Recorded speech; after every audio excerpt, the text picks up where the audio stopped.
Bonjour et bienvenue. Aujourd'hui, on va plonger ensemble dans une œuvre absolument fondamentale, celle d'Hannah Arendt, La condition de l'homme moderne. C'est parti pour un voyage au cœur de ses idées les plus percutantes. Alors pour commencer, une question. A-t-on parfois cette impression de passer sa vie dans un cycle sans fin? Travail, consommation, routine, un peu comme un tapis roulant. On avance, mais sans jamais avoir l'impression d'aller quelque part. Ce sentiment un peu flou, qui nous manque quelque chose d'essentiel au milieu de tout ça? Eh bien, figurez-vous qu'une immense philosophe du XXe siècle a posé un diagnostic assez radical sur ce sentiment. Son nom, c'est Hannah Arendt. Et ce qui est génial avec elle, c'est qu'elle nous a légué des concepts, des outils, pour vraiment mettre des mots sur ce malaise très moderne. Alors, entrons dans le vif du sujet. Au cœur de sa pensée, il y a une distinction absolument cruciale. Arendt nous dit qu'il y a 3 grandes activités humaines, 3 manières fondamentales d'habiter le monde. C'est ce qu'elle appelle la vita activa, la vie active. La première, c'est ce qu'elle nomme le travail. Pensez vraiment à l'image du hamster dans sa roue, c'est exactement ça. C'est le cycle infini de nos besoins biologiques. On produit, on consomme, juste pour rester en vie. Manger, dormir, se chauffer. En gros, tout ce qu'il faut faire pour que la machine continue de tourner. Et par définition, ça ne s'arrête jamais. C'est le cycle de la vie. Ensuite, deuxième niveau, on a l'œuvre. Là, on change complètement de registre. L'image, c'est plus le hamster, c'est l'artisan qui construit une table solide qui va durer. C'est l'activité de ce que Arendt appelle l'homo faber, l'homme fabricant. C'est lui qui bâtit le monde artificiel dans lequel on vit. Les maisons, les ponts, les outils, les œuvres d'art, tout ce qui est conçu pour nous survivre, pour donner une permanence à notre monde. Et enfin, tout en haut de la pyramide, il y a l'action. Et là, pour Arendt, on touche au cœur du sujet, à l'activité humaine la plus haute. L'action, c'est quoi? Ce sont nos paroles et nos actes, mais pas n'importe lesquels. Ceux qui créent de la nouveauté, qui commencent quelque chose d'inédit. Et ça se passe toujours entre les gens, dans un espace public. C'est là et seulement là qu'on révèle non pas ce que l'on est, notre métier, notre statut, mais qui l'on est, notre unicité, notre identité propre. Bon, ce tableau résume bien tout ça. D'un côté, le travail, c'est la pure nécessité de la vie, et son résultat, c'est la consommation. Ça disparaît aussitôt que c'est produit. L'œuvre, elle, son moteur, c'est l'utilité, la durabilité.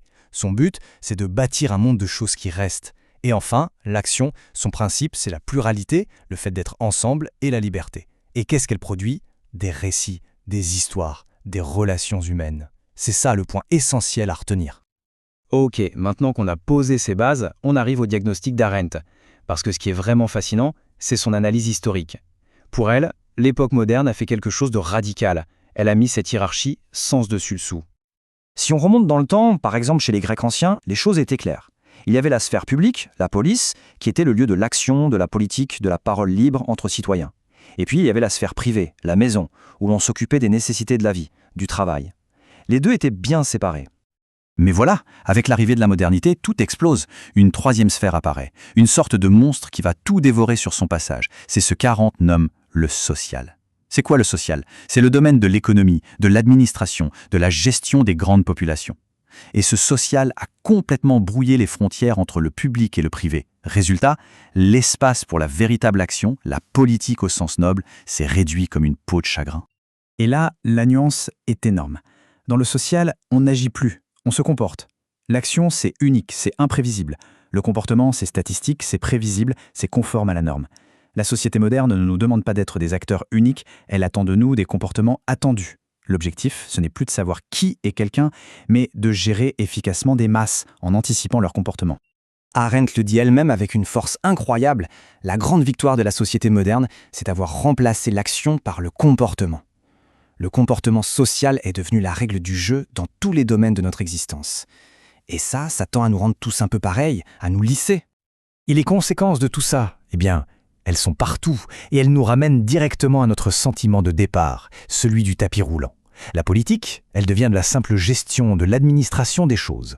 L'action courageuse, elle est remplacée par la bureaucratie. L'excellence, la singularité, non, on préfère la conformité. Et la question la plus importante, qui es-tu, s'efface derrière une autre, bien plus pragmatique, que fais-tu dans la vie? Mais attention, Arendt n'est pas naïve. Elle sait très bien que l'action, cette source de liberté, est aussi quelque chose de très fragile, et même de carrément dangereux. Premier problème, et pas des moindres, l'action est irréversible. Une fois que c'est fait, c'est fait. On ne peut pas revenir en arrière. Un acte posé, une parole dite, et voilà, on est enchaîné à ses conséquences pour toujours. Alors comment on se sort de ça? Pour Arendt, le remède a un nom, le pardon. La faculté de pardonner, c'est la seule chose qui peut nous libérer des chaînes du passé. C'est ce qui nous permet de dire « Ok, on ne reste pas bloqué là-dessus » et de commencer quelque chose de nouveau. Ça brise le cycle sans fin de la vengeance. Deuxième gros risque, l'action est imprévisible. C'est comme jeter une pierre dans un lac. On voit le premier plouf, mais on ne contrôle absolument pas les ondulations qui vont suivre et se propager à l'infini. Le résultat final de nos actions nous échappe complètement.